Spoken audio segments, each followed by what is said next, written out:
Hello दोस्तों, online study point में आपका स्वागत है। और आज की जो हमारी वीडियो है, तो हमारी जो हिस्ट्री की सीरीज़ चल रही है उसको हम कंप्लीट करने वाले हैं। उसमें ही आज का जो लास्ट टॉपिक है दिल्ली सल्तनत का सैयद और लोदी वंश, आज हम डिस्कस करेंगे। सो वीडियो बहुत इंपॉर्टेंट है, बहुत इंटरेस्टिंग है आने वाले सभी एग्जाम्स के लिए। तो प्लीज़ जल्दी से लाइक करें, शेयर करें और चैनल को सब्सक्राइब करें। चलिए, तो पहले आपने देखा होगा गुलाम वंश, खिलजी वंश, तुगलक वंश, हम सब कुछ डिस्कस कर चुके हैं। अगर नहीं देखा है तो जाकर के देखिए। तो आज हम डिस्कस करने वाले हैं सैयद वंश के बारे में। तो उसके जो संस्थापक थे वह कौन थे? खिज्र खां। ठीक है, लास्टली जो हमने देखा था तुगलक वंश। तो तुगलक वंश के जो अंतिम शासक थे उन्हीं के टाइम पर तैमूर लंग का जो है क्या होता है, आक्रमण होता है। और उसके बाद वहाँ पर जो है तुगलक वंश खत्म हो जाता है और अगला जो आता है दैट इज सैयद वंश। तो संस्थापक कौन है? खिज्र खां हैं। इन्होंने उपाधि धारण की, रैयत आला की, सुल्तान की उपाधि धारण नहीं की। और ये क्या थे? तैमूर लंग के सेनापति थे। तैमूर लंग ने जब आक्रमण किया तो वो उनको यहाँ छोड़ के गए थे और इन्होंने सैयद वंश की स्थापना कर ली थी दिल्ली सल्तनत के अंडर। इनकी मृत्यु हुई कब? 1421 में। नेक्स्ट जो आते हैं मुबारक खां आते हैं 1421 से लेकर 34 तक। इन्होंने शाह की उपाधि धारण की। ठीक है, और इन्होंने याहिया बिन अहमद सरहिंद जो थे, कवि थे, उनको संरक्षण दिया। और उनकी किताब है तारीख ए मुबारक शाही, जिससे हमें सैयद वंश के बारे में काफ़ी कुछ इन्फॉर्मेशन मिलती है।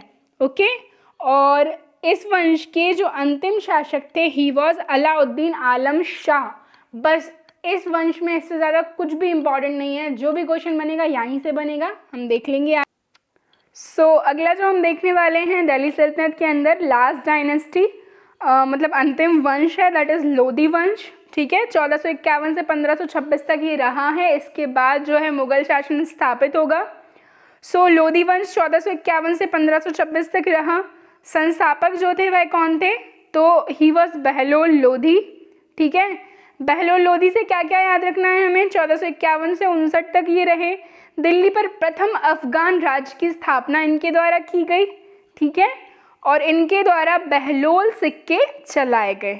ओके, नेक्स्ट जो आते हैं सुल्तान सिकंदर शाह या फिर सिकंदर लोधी आते हैं। 1459 से 1517 तक ये रहे हैं। इनका जो उपनाम था दैट वाज निजाम खां।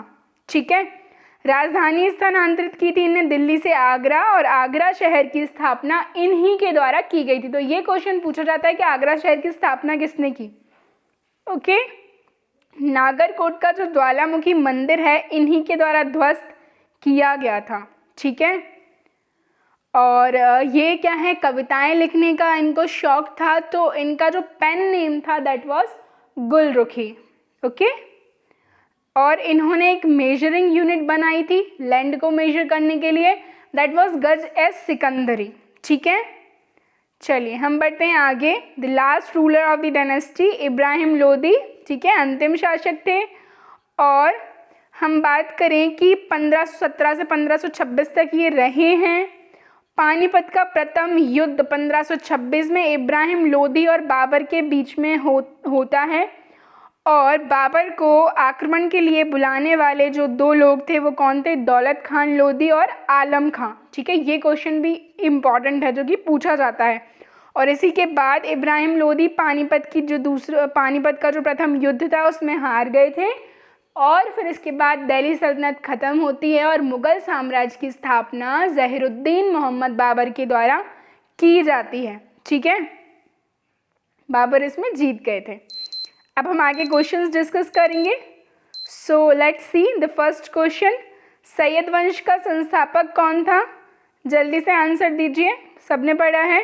तो आंसर इज खिज्र खां। लोदी वंश का संस्थापक कौन था? क्या है इसका सही आंसर? आप लोगों को साथ साथ में कमेंट करना है। तो आंसर इज बहलोल लोदी। ठीक है, यहाँ पर ये कलरिंग गलत हो गई है। इसका जो आंसर है क्या है? बहलोल लोदी है। ओके, नेक्स्ट देखते हैं। लोदी वंश के किस शासक ने आगरा को अपनी राजधानी बनाया था? तो ये हमने देखा था, उन्हीं के द्वारा क्या किया गया था? आगरा की स्थापना भी की गई थी। ठीक है, कौन थे? तो सिकंदर लोदी। ओके, नागरकोट का ज्वालामुखी मंदिर किसके द्वारा तोड़ा गया, किसके द्वारा ध्वस्त कहा गया? ठीक है, ध्वस्त किया गया। मैंने बताया है आपको, आंसर इज सिकंदर लोधी। गज-ए-सिकंदरी का प्रचलन किसने किया? जल्दी से कमेंट कीजिए। तो इसका भी जो सही आंसर है दैट इज सिकंदर लोधी। लोधी वंश का आखिरी शासक, अंतिम शासक कौन था? क्या है इसका सही आंसर? इब्राहिम लोधी। ठीक है, 1526 में पानीपत का प्रथम युद्ध होता है बाबर के साथ। बाबर विजयी होते हैं और वहाँ पे जो है अंत होता है लोधी वंश और दिल्ली सल्तनत का। बाबर को भारत आने का आमंत्रण किसके द्वारा दिया गया था? जल्दी से कमेंट करके बताइए इनमें से सही आंसर क्या है। सो आंसर इज दौलत खान लोधी। ठीक है, दौलत खान लोधी और आलम खान दोनों ही थे।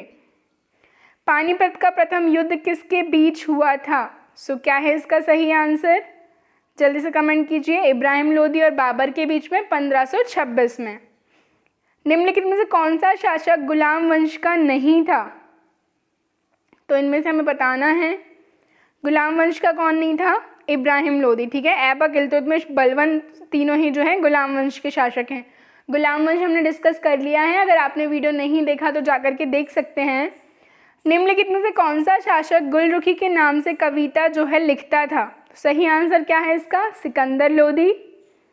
महाराणा सांगा और इब्राहिम लोधी के बीच कौन सा युद्ध हुआ था? सो ये मैंने आपको नहीं बताया है, ये क्वेश्चन में ही मैं आपको बता देती हूँ। ये हुआ था खतौली का युद्ध। ठीक है, between the Maharana Sanga and the Ibrahim Lodhi. निम्नलिखित में से लोधी वंश के शासकों का सही क्रम क्या है? तो आपको कमेंट करना है। आंसर क्या है? सी, बहलोल लोधी, फिर सिकंदर लोधी और फिर इब्राहिम लोधी। बहलोल लोधी ने स्थापना की थी, बहलोल सिक्के चलवाए थे। सिकंदर लोधी ने जो है राजधानी स्थानांतरित की, दिल्ली से आगरा, आगरा की स्थापना भी की। इब्राहिम लोधी अंतिम शासक थे, बाबर के साथ पानीपत का प्रथम युद्ध हुआ। सैयद वंश का आखिरी शासक कौन था? सो क्या है इसका सही आंसर? आलम शाह। ठीक है, पानीपत का प्रथम युद्ध कब हुआ? सो क्या है इसका सही आंसर? जल्दी से आपको कमेंट करके बताना है। The answer is B, 1526। Sayyid वंश का सही जो शासनकाल है वो कब से कब तक का था? तो ये भी मैंने आपको बताया है। इसका जो आंसर है वो क्या है? 1414 से लेकर 1451। इसके बाद लोधी वंश आता है जो कि 1526 तक रहता है। सो ये हमारी आज की वीडियो थी। वीडियो अगर आपको पसंद आई हो तो प्लीज़ लाइक एंड शेयर ज़रूर करें। Thank you.